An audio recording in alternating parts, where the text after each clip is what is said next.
2023년 제가 새해 첫 설교를 통해서 한 가지 비유를 들어서 말씀을 전했습니다. 마치 뱃길이 가로막혔던 배가 다시 출항을 하기 위해서 준비하고 또 그 출항을 모든 준비가 끝내서 출항을 해야만 하는 그런 배에 비유하면서 우리가 새해에는 좀 다시 출항을 하자. 그런 다짐들을 함께 하자고 하는 마음에서 그런 말씀들을 나누었습니다. 그런데 이러한 다짐들을 우리가 지켜내기 위해서는 단순히 그냥 내가 그래 해야지라고 마음 먹거나 아니면 내 의지나 혹은 내 생각들이나 이것만 가지고는 사실은 부족합니다. 우리가 지난 시간 늘 해왔잖아요. 그렇게. 이것보다 조금 더 나를 좀 붙들고 나를 좀 더 강하게 만들고 나를 그렇게 좀 이끌어줄 수 있는 그 뭔가 그 힘이 필요하다는 거예요. 그래서 우리는 그러한 우리의 다짐들을 조금 더 이끌어가고 또 그렇게 해가기 위해서는 하나님의 도움이 절실합니다. 내 힘으로는 안 되거든요. 하나님의 말씀을 통해서 지혜를 얻고 또 그런 교훈을 붙들 때만이 내가 나가는 우리의 길의 여정들을 우리가 조금은 좀 이겨낼 수 있지 않겠는가 하는 생각을 하게 되는 것입니다. 그런 고민들, 그런 생각들을 하면서 올해 제가 좀 하나님 앞에 기도하면서 우리 공동체가 함께 나누었으면 좋겠다라고 하는 그런 말씀을 주시는 그런 마음이 있어 그 마음속에 주시는 말씀이 오늘 여호수아였습니다. 이 여호수아 말씀을 좀 나누면 올해 우리 공동체가 조금 더 하나님 말씀 가운데 좀 든든히 서가고 우리가 새롭게 출발하고 새롭게 다짐하는 이 모든 것들을 좀 이겨내면서 우리가 승리할 수 있지 않겠는가 그런 바람, 그런 기대감을 갖게 됩니다. 그래서 이번 이 여호수아서의 말씀을 좀 붙들면서 우리가 말씀을 통해 지혜도 얻고 그래서 믿음도 생겨나고 그 믿음을 통해서 이 믿음의 신앙의 항해를 좀 순조롭게 잘 해갈 수 있도록 오늘 저와 여러분이 그 은혜가 충만한 한 해가 될 수 있기를 기대해 봅니다. 여호수아서를 우리가 이해하기 위해서는 그 이전에 출애굽이라고 하는 출애굽기를 그 말씀이 배경이 되는 그 이야기들을 우리가 조금 더 아는 것이 필요합니다. 이스라엘이라고 하는 그 민족이 생겨나는 초기는 70명의 야곱의 가족이 지금의 이집트지요. 이집트로 이사를 가게 됩니다. 이사를 가게 돼서 이 70명의 가족들이 정착해서 살아가게 되는데 그 이후에 400년이라는 시간이 흐르면서 수백만의 숫자가 됩니다. 하지만 이스라엘이 이 이집트에 살면서 타국인이에요. 외국인이란 말이죠. 그러니 본인의 땅도 뿐만 아니라 자신의 신분도 노예라고 하는 것밖에 안 됐어요. 그러니 땅도 없지. 신분도 노예지. 그러니 이 이집트에서 산다는 것은 사실은 큰 희망이 없습니다. 이러한 이스라엘에게 하나님이 땅을 주겠다는 겁니다. 이제 온전히 이스라엘이라고 하는 민족을 이루는 이스라엘이라고 하는 나라를 구성하는 땅을 주어서 너희들이 그렇게 살아낼 수 있도록 하나님께서 도와주시겠다는 겁니다. 그 모든 계획을 이제 모세라고 하는 지도자를 세우시고 그를 이집트에 보내셔서 이스라엘 백성들에게 하나님의 뜻을 전하게 됩니다. 그리고 그 뜻에 따라서 이제 모세의 지도를 받아서 이집트에서 우리 성경에는 애굽이라 그러죠. 애굽에서 나와서 이제 하나님이 약속한 그 땅을 향해 나가게 됩니다. 그러한 기록들이 출애굽의 배경이 되는 것입니다. 그리고 40년 동안 광야에서 삶을 살아가게 되는데 그 모든 여정이 그 다음에 기록되는 민수기, 신명기, 레위기 이 성경의 이 광야에서의 모든 삶을 기록해 놓은 배경이 바로 이 세 가지 또 책이 되는 것입니다. 그리고 이집트에서 나온 이 이스라엘은 모세를 지도를 받아서 그렇게 광야에서 삶을 살아가게 되었는데 이 가나안을 향한 여정, 그러니까 모든 40여 년 동안 광야에서 삶을 살아갈 때 이들이 꿈꾸는 그 땅을 제가 조금 전에 말씀을 드렸듯이 가나안이라는 땅입니다.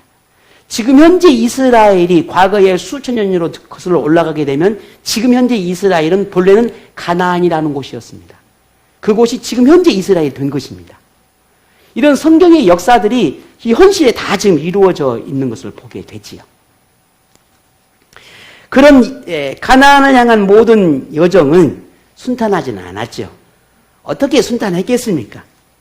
그런데 무엇보다 이스라엘에게는 하나님을 향한 믿음, 하나님을 향한 신뢰, 하나님을 향한 이 경외함이 무엇보다 필요했습니다.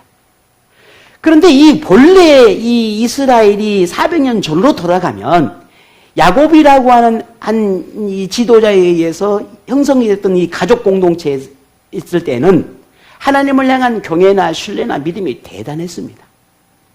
그런데 400년을 지내면서 이집트의 우상을 섬기고 그러길 접하다 보니까 하나님을 향한 이 경외심이 다 사라져 버렸어요.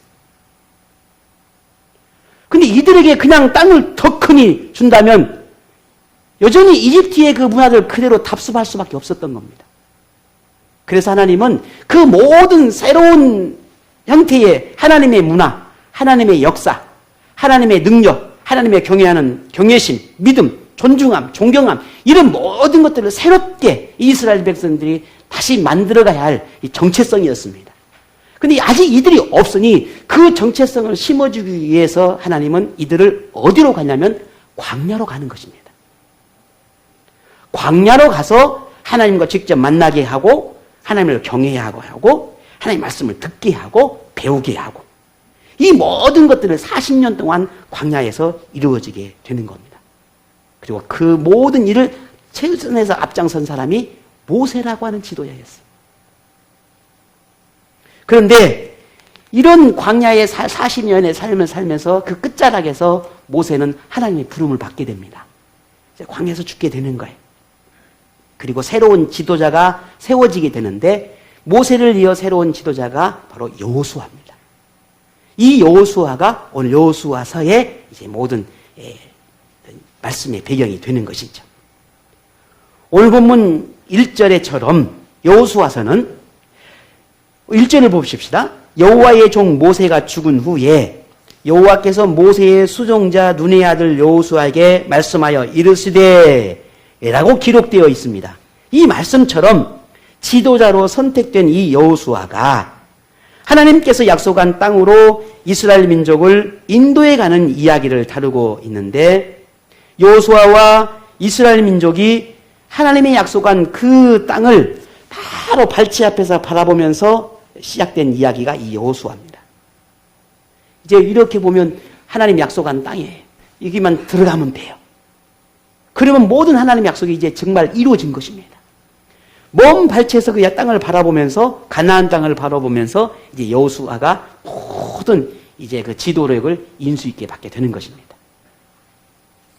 여호수아는 이집트에서부터 모세를 가장 가까이에서도 없는 협력자였습니다.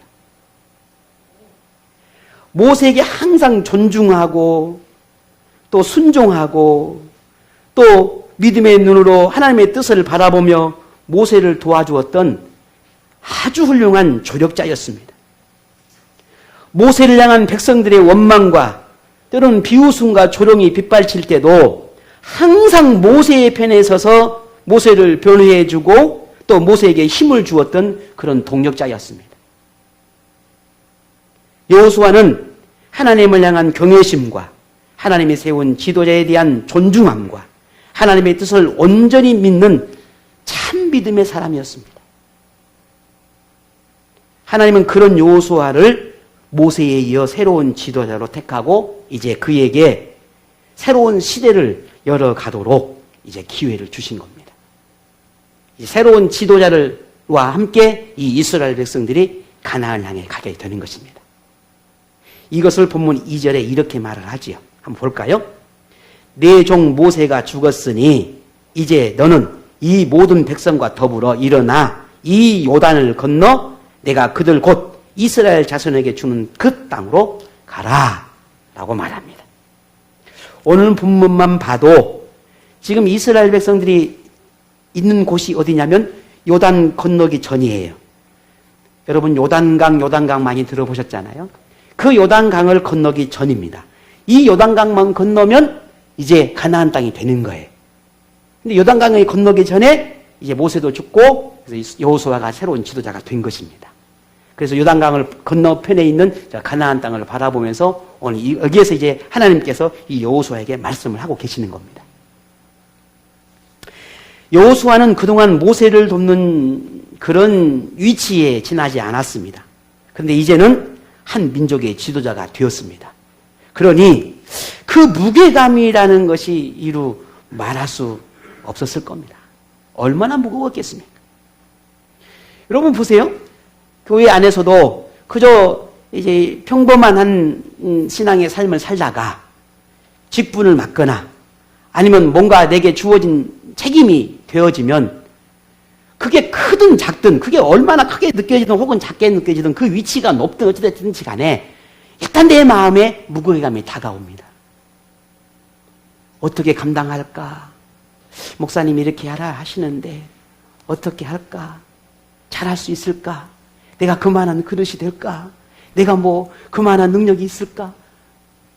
힘든데 이래서 이렇고 얼마나 많은 생각들이 찾아옵니까? 그런데 한 민족을 이제 지도해야 되는 한 지도자가 됐으니 이 여호수아의 마음에 어떤 마음이 생겼겠냐는 거예요. 그 무게감이 어떻겠냐는 거예요. 제일 앞에 요거 한 분이 한번 꺼주세요.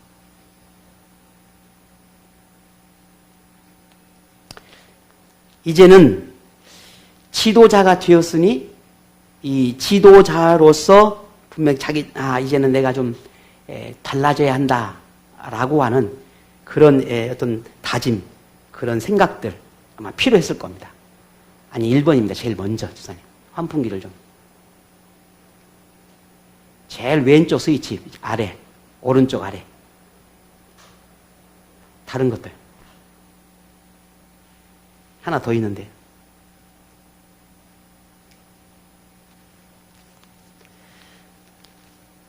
그런 지도자로서 이 책임을 다해야 한다라고 하는 그 어떤 무게감, 그 책임감이 굉장했겠다라는 생각이 들어지죠. 그러니 더 큰 사명감도 필요할 거고 또 지도자로서 백성들이 이끌어가야 할 지혜도 필요하다는 것을 뭐 누구보다 잘 알았을 겁니다. 지난 40년 동안 하나님이 행하시는 수많은 기적들을 보았고 하나님의 약속이 확실하다는 것도 그런 경험을 통해서 확신할 수 있었을 것입니다. 그런데 이 여호수아의 마음에는 그런 강한 믿음과 어떤 강한 마음도 있었지만 그 백성들은 조금 달랐어요. 백성들의 태도는 여전히 의심과 의문과 불안과 두려움에 사로잡혀 있었고, 근데 그런 마음이나 그런 상태가 언제 어느 때 그것이 터져서 혼란과 다툼과 소요로 번질지 알 수가 없었습니다. 왜냐하면 지난 과거에 늘 그리워왔거든요. 그런 모습이 여호수아가 지도자가 되었을 때 이제 그렇지 않을 거라는 장담이 어디 있겠습니까? 늘 그랬는데 자신보다 더 위대해 보이는 이 모세의 지도 아래서도 백성들이 그랬는데 나라고 그러지 않을 사람이 어디 있겠어요? 그런 두려움, 그런 마음의 고민도 이 여호수아에게 있었을 거라는 겁니다. 이런 여호수아에게 필요한 것이 뭘까 이제? 여러분은 내일에 대한 두려움, 염려, 걱정이 찾아올 때 여러분 어떻게 하십니까?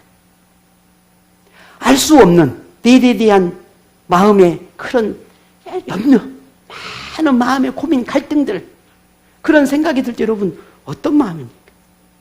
하나님은 알고 계셨습니다. 그래서 하나님은 여호수아에게 굳이 내일에 대해서, 미래에 대해서 두려워하거나 걱정할 필요가 없다, 그렇게 말씀하는 겁니다. 왜? 하나님은 이미 이스라엘 민족이 땅을 가질 수 있도록 모든 것을 다 완벽하게 계획해 두셨다는 겁니다. 이것을 3절에 이렇게 말합니다. 내가 모세에게 말한 바와 같이 너희 발바닥으로 밟는 발바닥으로 밟는 곳은 모두 내가 너희에게 주었노니 라고 말합니다. 그런데 이 말씀 가운데 우리 한 가지 주목해야 할 부분이 주었노니 라는 말이에요. 줄 것이다. 이제 줄 것이야. 걱정하지 마. 라고 말하는 것이 아니라 주었노니 라고 말을 합니다. 이 주었노니 라고 하는 말은 내가 지금 가진 것은 아니나 내 손에 쥔 것은 아니지만 이미 너에게 주었다라는 말의 의미예요. 내가 가진 것은 아니지만 이미 네가 가진 것과 똑같다라는 의미입니다. 이미 너희가 아직 저 먼 발치에 있는 가나안 땅이지만 내가 이미 너에게 주었다라는 거예요.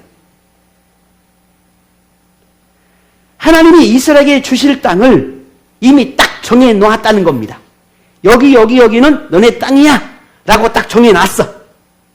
내가 그 땅을 주려고 모든 계획을 이미 다 마쳤어 라는 그런 의미가 이 주었노니라고 하는 이 말씀 안에가 담겨 있습니다. 그러니 이제는 그 땅에 들어가기만 하면 너네 땅에 다 줄 수 있어. 그동안에 땅 없이 얼마나 방황하고 힘들었느냐. 근데 이미 나 너희를 위해서 다 준비해 놨어. 이미 계획을 다 마쳤어. 그러니까 들어가기만 하면 돼 라고 하는 말이 오늘 이 주었노니라는 말 안에서 그 의미를 찾을 수 있습니다. 그런데 이 같은 하나님의 말씀은 사실은 오늘 본문이 처음이 아니었습니다. 이미 출애굽기라고 하는 민수기, 신명기, 레위기 이와 같은 이전의 모든 말씀 속에서도 끊임없이 정말 지겹도록 그렇게 이스라엘 백성들에게 하신 말씀이었어요. 내가 가나안 땅을 내게 주겠다. 너 미지의 땅을 내가 줄 거야. 얼마나 많은 말들을 반복해서 이 말씀을 하셨는지 모릅니다. 근데 오늘 또 말씀하는 거예요. 그냥 우리 하는 말로 그냥 귀가 딱지가 앉을 판이에요, 지금. 근데 또 말씀을 합니다. 왜 그럴까? 왜 이렇게 말씀을 계속해서 똑같은 말씀을 반복할까? 믿음이 필요했던 겁니다. 하나님 약속의 말씀에 대한 신뢰가 필요했던 겁니다. 사람이 자꾸 잊어버리거든요. 자꾸만 잊어버려. 뭐 머릿속에 지우개가 있는지 항상 지워. 그렇게 하나님의 능력을 보고 알면서도 지워버려. 그리고 또 지워지고 또 망각하고 또 망각하고.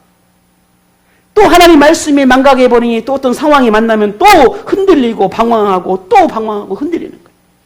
쉽게 포기하고 주저앉고 내려앉아.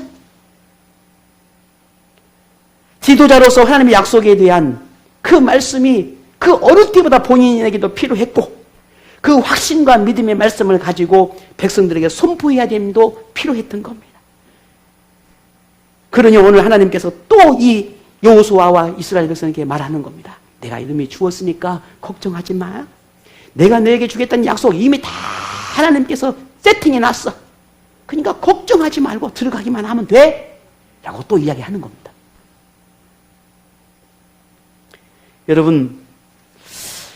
여러분은 인생의 고비에서 하나님이 어떻게 도우셨는지, 어떻게 바꾸어 놓으셨는지를 여러분 기억하고 있습니까? 저는 제 개인적으로 제 삶을 살아가면서 하나님이 주신 이런 믿음의 삶이나 혹은 사명을 감당함이 있어서 뭐 여러분이나 저로 왜 흔들림이 없고 왜 방황함이 없고 왜 많은 갈등과 고민이 없겠습니까? 근데 그를 찾아올 때마다 늘 제가 기억하는 것 중에 하나님이 내게 처음으로 하나님이 내게 찾아왔던 그 순간들, 우리 가정에 복음이 들어왔던 그때 그 순간들, 하나님이 나를 부르셨던 그 순간들, 내가 너를 목사로 삼았다라고 하는 그 하나님의 확실하고 분명한 그런 말씀에 어떤 확신 주었던 그 순간들을 늘 기억을 합니다. 왜냐하면 지금 내가 살아가는 이 상황을 견디고 이겨낼 수 있는 것은 그 순간을 기억해내는 것입니다. 그래야만 내가 이겨낼 수 있기 때문이에요. 여러분은 어떻습니까? 그런 기억들이 여러분 있습니까? 정말 잃어버릴 것 같은, 지금 이 순간에 아니면 영원히 내 것이 될 수 없을 것 같은 그런 위기의 순간들 속에서 하나님이 도우셨던, 우리 삶의 위기에서 벗어나게 하셨던, 위험으로부터 우리를 보호해줬던 그때 그 순간 여러분 기억하십니까? 가정의 위기에서, 영적인 위기에서, 여러분의 삶의 시련과 고난 속에서, 절망과 좌절 속에서, 미래에 대한 두려움과 염려로 방황할 때, 직장에서 혹은 사업장에서 생각지도 않은 순간에 환경 속에서 내가 고민이 찾아올 때, 내 마음에 갈등이 일어날 때, 그 상황에서 하나님이 어떻게 여러분을 도우셨고 어떤 일을 행하셨는지 여러분 그것들을 기억하십니까? 오늘 저와 여러분의 기도에 응답해 주셔서 우리의 소원을 들어주셨던 그때들, 내 슬픔에 고통의 눈물을 거두고 기쁨으로 바꾸어 주셨던 그때, 그 순간 우리는 절대 잊지 않아야 합니다. 순간순간 하나님께서 오늘 저와 여러분에게 하셨던 그 말씀들, 그때마다 깨닫게 하시고 알려주셨던 그런 교훈들, 우리는 그것을 기억해야 합니다. 그것이 오늘을 살아갈 수 있는 용기가 되고 내일을 향한 나아갈 수 있는 발돋움이 되고 하나님을 향한 기대와 소망이 되기도 합니다. 또한 오늘 우리가 새로운 시작을 위해서 믿음과 용기를 얻게 되는 그런 동기가 되기도 합니다. 그래서 우리는 기억해야 합니다. 다시 기억해내고 또 찾아내야 합니다. 하나님은 여호수아에게 지난 모세의 때를 기억하게 하십니다. 왜? 이제 앞으로 어떤 날이 내게 다가올지에 대한 그런 염려함이 찾아왔으니까. 지도자서 감당해야 되는데 내가 새롭게 시작하는 이 시점에서 내가 어떻게 해야 될지 방황하게 될 때, 그러니 그때를 다시 기억하게 하는 것입니다. 그리고 그때와 똑같이 여호수아에게도 행하실 것이다. 내가 너를 모세의 때와 똑같이 할 것이다 라고 말씀하시는 겁니다. 오늘 본문을 볼까요? 오늘 5절을 우리 같이 한번 읽어보겠습니다. 5절입니다. 내 평생에 너를 능히 대적할 자가 없으리니 내가 모세에 함께 있었던 것 같이 너와 함께 있을 것임이니라. 내가 너를 떠나지 아니하며 버리지 아니하리니. 아멘. 내가 그때처럼, 내가 보았을 때, 내가 경험했을 때, 내가 느꼈을 그때, 그 순간, 그때처럼 내가 너를 도울 것이다. 내가 그때처럼 너의 보호자가 되어줄 것이다. 내가 그때, 그 순간, 그때처럼 너와 함께 할 것이다. 그때처럼 너를 붙들어 줄 것이다.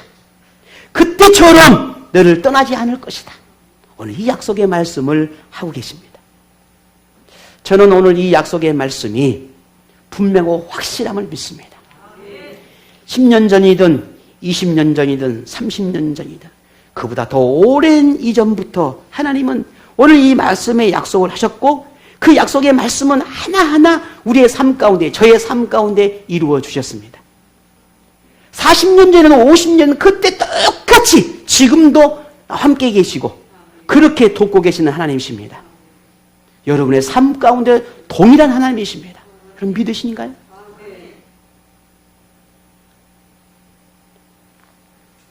오늘 지난날 하나님의 도우심 우리는 절대 잊지 않아야 할 그 이유가 바로 여기에 있습니다. 우리가 하나님을 경외하는 삶을 소홀히 여기지 아니하고 가볍게 여기지 아니할 이유, 우리가 예배하는 삶, 기도하는 삶을 소홀히 여기지 않아야 할 그 이유가 바로 여기에 있는 것입니다.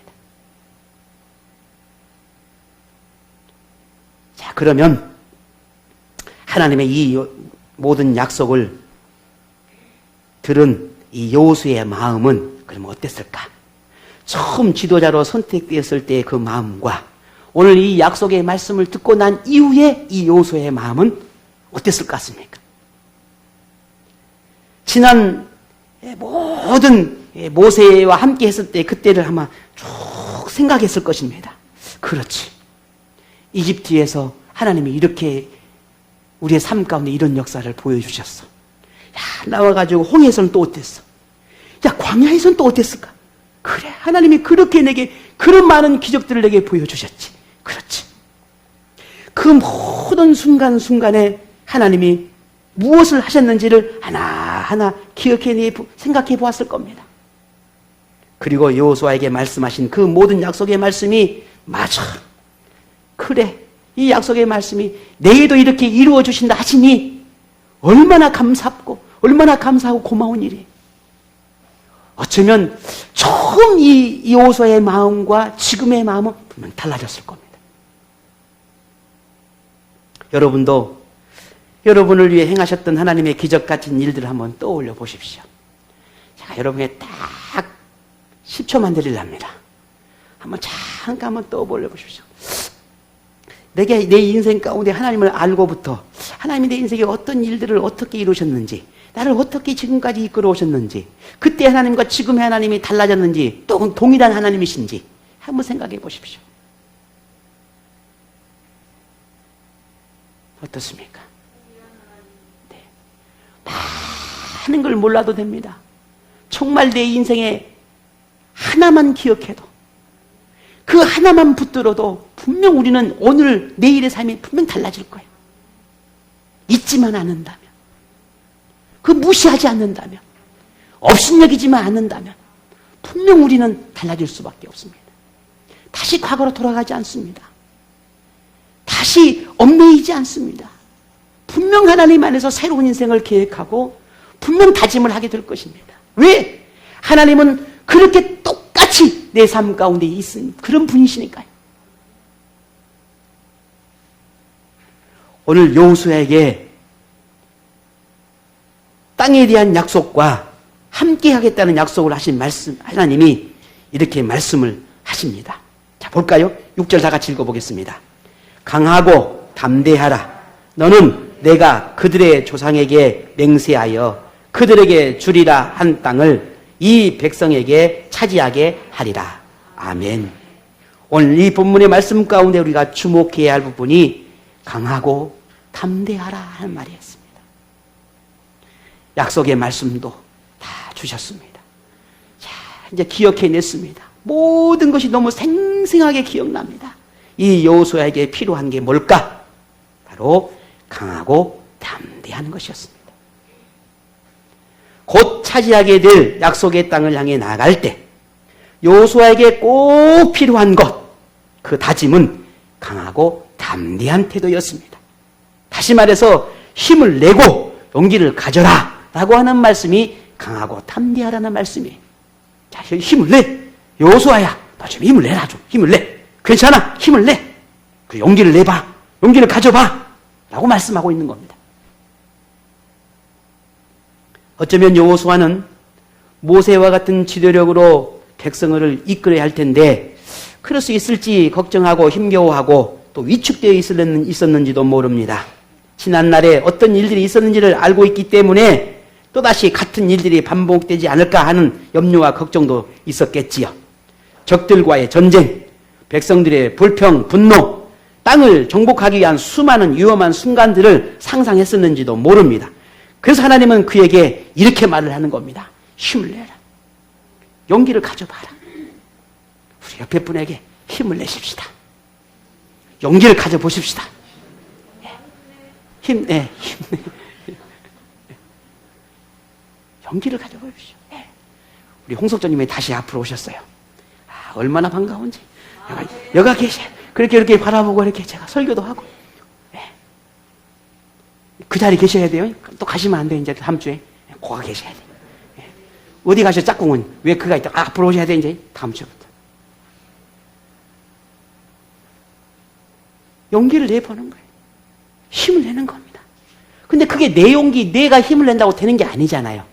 아, 하나님이 이렇게 해주신다 했다. 나는 몰라. 알 수가 없어.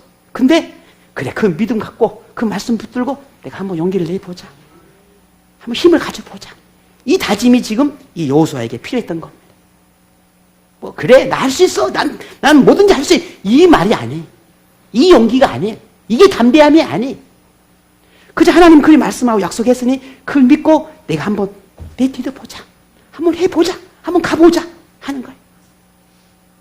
만일 여러분이 조금만 더 하나님과 동행하는 신앙생활을 꿈꾼다면, 장애물로 여겨지는 것들로 인해서 고민하고 염려하고 있는 것이 있다면, 하나님과의 더 친밀함을 원한다면, 조금이라도 즐겁고 행복한 신앙생활을 원한다면,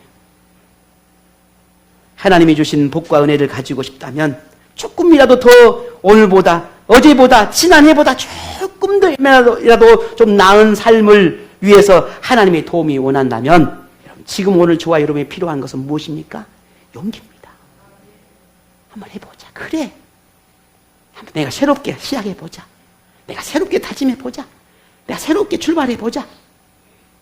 이런 부분들 좀 접어두고, 이제는 좀 더 이상 여기에 내 지체하거나, 이것 때문에 내가 조정하거나, 이것 때문에 내가 더 내 모습이 이렇게 초라하지 않고 다시 해보자. 이 믿음의 고백이 사실 우리에게 필요합니다. 하나님을 삶의 우선순위로 되게 하기는 이 용기, 하나님으로부터 받는 것이니 하나님을 위해 내려놓을 수 있는 용기, 하나님의 말씀을 믿고 그 말씀을 따르는 용기, 자신이 원하는 것보다 하나님이 원하시는 것을 선택할 수 있는 용기, 육적인 것보다 영적인 것을 더 지켜내고 싶어하는 그 용기, 직분에 성실하고 책임과 사명을 가지고 싶어하는 그 용기, 머뭇거림이나 안주함보다 더 나은 삶을 위해 앞으로 나가려고 하는 그 용기가 오늘 저와 여러분에게 필요합니다. 그 용기를 여러분 모두 가질 수 있기를 부탁을 드립니다. 새로운 것에 도전하는 것을 즐기는 사람도 있지만 걱정과 염려를 더 크게 느끼는 사람도 있지요. 그런데 이런 사람은 변화를 싫어합니다. 왜? 지금이 딱 몸에 적응이 되고 지금 딱 뭔가 내 몸에 맞는 것 같거든요. 여기에 뭔가 새로워진 거, 뭔가 다시 뭔가를 한다는 것은 굉장히 두렵고 굉장히 무서울 수도 있습니다. 그런데 지금 이 상황을 오히려 더 뭔가 현재의 삶을 즐기고 그냥 그게 머물러 버리고 싶은 그런 마음이 있을 수 있습니다. 그런데 물론 그것을 통해서 안정적일 수는 있습니다. 그러나 문제는 그렇게 안주하다 보면 더 나아질 수는 없다는 겁니다. 지금 오른 우리의 고민은 지금 나에게 주어진 이 상황 속에서 만족하고 안주할 것인지, 아니면 하나님께 내게 새 날을 주시고 새롭게 우리에게 주신 이 날들을 내가 새로운 결단과 새로운 도전과 새로운 믿음의 결단을 가지고 내가 일어설 것인지, 이게 오늘 우리의 고민입니다. 자, 그러면 이 답은 어떻게 찾아야 될까요? 성경에서 찾아야 할 겁니다. 그럼 어떤 것이 하나님 원하시는 걸까? 우리의 성경을 보게 되면 성경의 모든 가르침은 항상 성장과 성숙함에 강조하고 있고 거기에 중심이 있습니다. 나무가 점점 자라듯이, 건강하게 자란 나무는 열매를 풍성하게 맺듯이 우리의 신앙도 자라야 하고 신앙의 열매도 맺어야 한다는 것이 성경의 가르침이에요. 이것을 골로새 1장 10절에 주께 합당하게 행하여 범사에 기쁘게 하고 모든 선한 일에 열매를 맺게 하시며 하나님을 아는 것에 자라게 하시고 라고 말씀하셨어요. 지금 우리 모두에게는 하나님이 원하시는 더 나은 삶을 위해 성장과 성숙을 위한 다짐이 필요하다는 겁니다. 아직 우리가 가야 할 길이 남아 있습니다. 아직 우리가 내려놓고 포기하기는 아직 이릅니다. 가야 할 길이 너무 멀어요. 길어요. 그래서 우리는 안주하고 머물거리고 망설였던 그 길을, 혹은 멈췄던 그 길을 우리 다시 가려고 하는 것입니다. 자기 이익을 위해서만 열심을 가졌던 것을 이제 돌이켜내고 다시 이제 하나님의 그 마음을 나누는 그런 믿음의 항해를 우리가 해보려고 하는 것입니다. 비록 이 길은 한 번도 우리가 가지 않았던 낯선 길이긴 하지만 그렇다고 그 길이 우리 혼자 가는 것은 아닙니다. 우리 옆에 믿음의 동료가 있지 않습니까? 누구보다 우리에게 누가 있습니까? 하나님이 계시지 않습니까? 그러니 갈 수 있습니다. 가보는 것입니다. 오늘 우리에게 하나님 말씀하십니다. 평생 함께 하겠다. 그리 약속하고 계십니다. 그러면 우리에게 말합니다. 힘을 내라. 용기를 가져라. 여러분을 통해 새롭게 열어갈 새로운 날들을 바라보며 용기를 내어 출발하라고 지금 말씀하고 계십니다. 그러므로 하나님의 말씀에 따라 우리 다시 한번 시작해 보십시다. 순장들은 다시 힘을 내고 또 순장으로서의 책임을 좀 열심히 감당해 보고, 교사는 또 교사로서의 주어진 책임을 감당하고, 또 우리 각지 직분자들, 또 교회를 향한 마음들, 또 하나님 맡겨진 귀한 직분들, 또 하나님을 향한 믿음의 모습들, 우리가 성장하고 성숙해 가고, 우리의 삶에서, 가정에서, 직장에서, 사업장에서, 모든 내 삶의 현장 속에서 새롭게 다짐해 보는 것입니다. 목사 또한 또 새롭게 지도자로서 하나님 앞에 부끄럽지 않게 또 뭔가 하나님 앞에 기도하고 또 다짐하고 또 오늘 새해를 시작해 보려고 하고 있습니다. 하나님이 그런 오늘 저와 여러분이 함께하고 도울 것이라 그리 약속하고 있고, 인생에 필요한 모든 것을 이미 준비해 두셨다라고 말씀합니다. 자, 옆에 분에게 이제 시작합시다. 물러가서 이제 시작하십시다. 시작해야 돼. 이제 시작할 거예요, 이제. 여러분 혼자가 아닌 하나님과 함께 걷는 이 길을 여러분 다시 꿈꿔보시기를 바랍니다. 하나님과 함께 바라보고 나아가는 그런 소망을 가져보시기를 바랍니다. 하나님이 여러분을 위해 가장 아름답게 설정해 두신, 세팅해 둔 그런 모든 새로운 인생을 꿈꾸며 다시 시작해 보기를 바랍니다. 하나님의 약속은 신실하고 확실합니다. 오늘 이 믿음으로 새롭게 결단하고 다시 시작하는 오늘 한 해가 되기를 원합니다. 그런 여러분에게 길이 열리고 꿈이 실현되고 더 귀한 복을 받아 누리는 그런 행복한 날이 오늘 2023년은 매일매일 여러분이 열리기를 주의 이름으로 축복합니다.